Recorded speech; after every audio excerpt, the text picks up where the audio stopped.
Let us read Psalm 26. Vindicate me, O Lord, for I have walked in my integrity, and I have trusted in the Lord without wavering. Prove me, O Lord, and try me. Test my heart and mind. For your steadfast love is before my eyes, and I walk in your faithfulness. I do not sit with men of falsehood, nor do I consort with hypocrites. I hate the assembly of evildoers, and I will not sit with the wicked. I wash my hands in innocence and go around your altar, O Lord, proclaiming thanksgiving aloud and telling all your wondrous deeds. O Lord, I love the habitation of your house and the place where your glory dwells. Do not sweep my soul away with sinners, nor my life with bloodthirsty men, in whose hands are evil devices, and whose right hands are full of bribes. But as for me, I shall walk in my integrity. Redeem me and be gracious to me. My foot stands on level ground.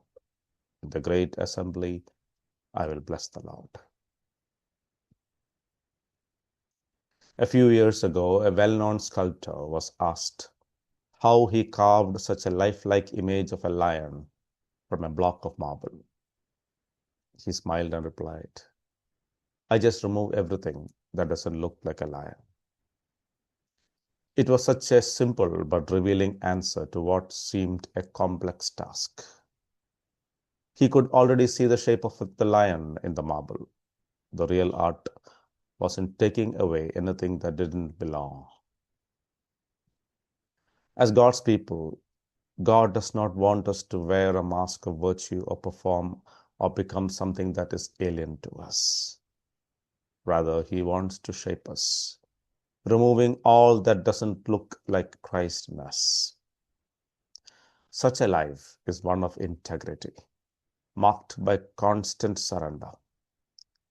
A life marked by living faith is one that says, Search me, O God, see if there is any wicked way in me. Thus, Psalm 26 offers a window into David's heart. Not just a man who slew Goliath or ruled Israel, but a man who walked with God constantly and in secret. A man who longed for his life both inside and out to reflect faith in a living, holy God. The psalm begins, Vindicate me, O Lord, for I have walked in my integrity, and I have trusted in the Lord without wavering. David's confidence here is not in his perfection of morals or life. All he has to boast of is that his heart is perfect towards God. He has never desired any other God. He has never wanted anything of life that God is not pleased to give him. His trust in God has been consistent and sincere. Most of us shrink at the thought of being fully known, our thoughts, motives, secret desires exposed before God. But not David, who says in verse 2, Prove me, O Lord, and try me. Test my heart and my mind. All he longs for is approval of God on his innermost feelings, will, and thoughts.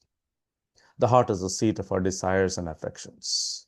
The mind, the birthplace of thoughts and plans. David understood that real faith wasn't a public image, but trust rooted in the heart. Our heart is known for what we love, what our mind revolves around, what commands our time and our activity. It is who we are when we are alone. This is what he taught Solomon in 1 Chronicles 28:9. And you, Solomon, my son, know the God of your father, and serve him with a whole heart and with a willing mind. For the Lord searches all hearts and understands every plan and thought. If you seek him, he will be found by you.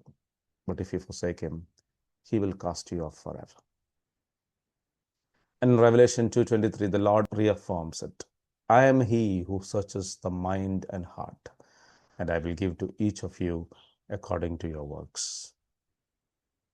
God does not judge by appearances. He seeks through our words and actions to our underlying motives. David is not self-righteous, but living in honest faith. He says in verse 3, "For your steadfast love is before my eyes, and I walk in your faithfulness." Not just a theological concept, God's love offers the only right perspective. David views the world through this lens and walks in the path of faithfulness. This inward devotion expresses itself in daily choices. David says in verses 4 and 5, "I do not sit with men of falsehood, nor do I consort with hypocrites. I hate the assembly of evildoers, and I will not sit with the wicked." This isn't about pride or superiority. It's about alignment. Friendship with darkness dims our witness and weakens our integrity. He longs to be pure in heart and consistent in life, not just occasionally, but always. He speaks of washing his hands in innocence and does so near the altar at the presence of God. The altar in the tabernacle was a place of sacrifice and atonement. David says, "I have dealt with my sin.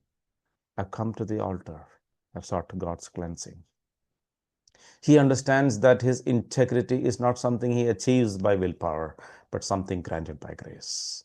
He brings his offerings with a thankful heart, not a proud one. In verse 8, we see what truly captivates his heart. "O Lord, I love the habitation of your house and the place where your glory dwells."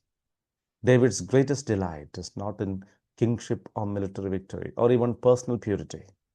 It is in God himself.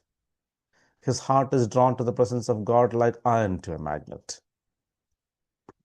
He wants to be where God is. That's the mark of a living faith.